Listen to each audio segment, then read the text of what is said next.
मुझे मालूम है ये बहुत मुश्किल काम है, उन माओं को मैं कह रही हूँ जो वर्किंग मदर्स हैं, और लेकिन at the end of the day ये चीज याद रखें, आप जो भी कर रहे हैं उनके बेहतर मुस्तकबिल के लिए ही कर रहे हैं और उन्हीं के लिए कर रहे हैं। और इवेंचुअली वो चीज, ये बात जरूर रियलाइज करेंगे कि जो जो सब हम कर रहे हैं वो उनके लिए कर रहे हैं। Beautiful, I mean I think आपकी लाइफ चेंज हो जाती है, आपके देखने की चीजें, मतलब आपका टुवर्ड्स लाइफ ही विजन ही चेंज हो जाता है, बहुत बहुत बदल जाता है, आपकी जिंदगी में ठहराव आ जाता है।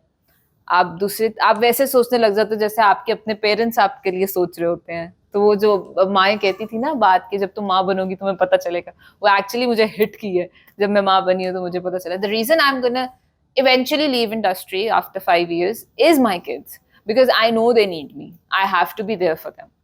अभी तो चलो मैं अपने ख्वाब, अपनी जिंदगी, अब ये मैं अपने लिए जी रही हूँ। Right now I am living for my self. लेकिन मुझे मालूम है ये बात, और मैंने इस चीज को एक्सेप्ट किया हुआ है कि after certain period of time my kids will need my attention मोर।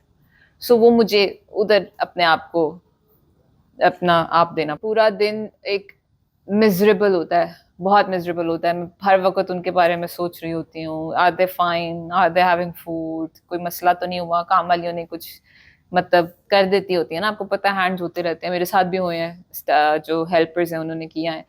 तो डर रहता है हर वक्त, फिर मुझे मिस कर रहे होते हैं, वो नजर आ रहा होता है उनकी आंखों में, मैं वापस आती हूँ मुझे चिपक रहे होते हैं, और फिर जा नहीं रहे होते, उनको डर होता है कि हम चले जाएंगे तो माँ भी चली जाएगी। तो वो चीज मुझे गिल्ट रहता है उसका बहुत ज्यादा।